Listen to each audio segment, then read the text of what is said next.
বা দুটি নয়, পুরো 108টি ফুলের মালা দিয়ে যদি মনের ইচ্ছা জানানো হয় তাহলেই নাকি পূরণ হয়ে যায় সেই বাসনা। এমন গভীর বিশ্বাসে প্রতিদিনই ভক্তরা ছুটে আসেন এই শতবর্ষী শ্রী শ্রী মহাবীর হনুমান মন্দিরে।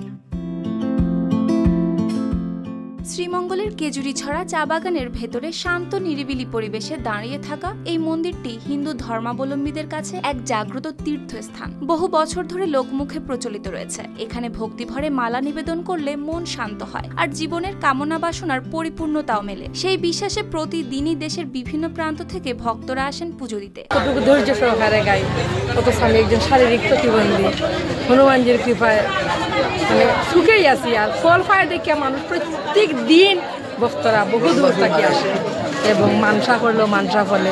আর আমি নিজেই প্রমাণ না, অন্য না বস্ত্র আসলাম, কিন্তু আজকে গর্ববোধ করি পানি ঘরে দুয়ারে বাচ্চা কাচ্চা নিয়ে আমরা ফিটো নাই।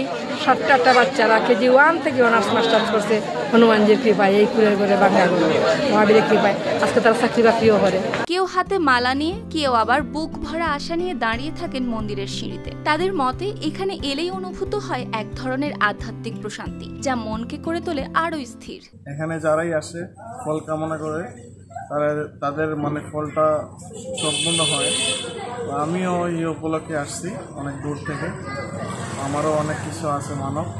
প্রতি বছর 5 দিনব্যাপী আয়োজিত হয় শ্রী শ্রী হনুমানজিওর বিশেষ পূজা আর অষ্টপ্রহরব্যাপী শ্রী শ্রী হরিনাম সংকীর্তন। এছাড়াও প্রতি শনি ও মঙ্গলবার এখানে করা হয় বিশেষ পুজো। এসব দিনে দিনের নানা জায়গার ভক্তরা অংশ নেন পুজোতে। বাসনা পূর্ণ হয়েছে এবং পূর্ণ হওয়ার পরে এটা বিভিন্ন লোকের মাধ্যমে এটা প্রচার হয়েছে। প্রচার হওয়ার পরে বিভিন্ন মানুষ এখানে আসে প্রতিনিয়ত শনি মঙ্গলবারে আমাদের এখানে একটা বিশেষ পূজা হয়। আর এই বিশেষ পূজার মধ্যে প্রতি শনি মঙ্গলবারে বিভিন্ন ধরনের মানুষ বিভিন্ন জায়গা থেকে আসার পর এখানে তাদের মনের বাসনা ব্যক্ত করার পরে দেখা যায় যে না কিছু সবাই ফল পেয়ে যায় এখানে। শুধু তাই নয়, এই মন্দিরের ইতিহাসও বেশ পুরনো। প্রায় 150 বছর আগে সুরেন্দ্র দাস মন্দিরটির দায়িত্ব নেন। পরবর্তীতে তার ছেলে সুকুময় দাস সেই দায়িত্ব পালন করেন দীর্ঘ সময়। এখন তারই উত্তরসূরি রঞ্জিত দাস আর স্থানীয় এলাকাবাসী মন্দিরের রক্ষণাবেক্ষণ করছেন নিষ্ঠার সঙ্গে। আমার যে দাদু ছিলেন সুরেন্দ্র দাস, তখন তাই এখানে অঞ্চলের একজন বড় একজন কন্ট্রাক্টর ছিল।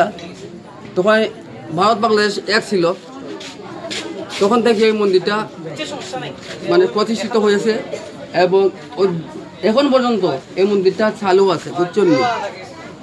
আছে এবং আমার বাবা সুকুময় দাস প্রথম তিনি এই মন্দিরের হাল ধরার পরে তাই যখন মারা যায়, তারপরে এই মন্দিরের দায়িত্ব আমরা যারা ভাই আছি এরা লইছি এবং আমার পাড়া প্রতিবেশী যারা আছে এরা এই মন্দিরের দায়িত্ব লইছে। এভাবেই ভক্তদের বিশ্বাস আর ভক্তিতে টিকে আছে শতবর্ষী এই হনুমান মন্দির। News desk, RTV।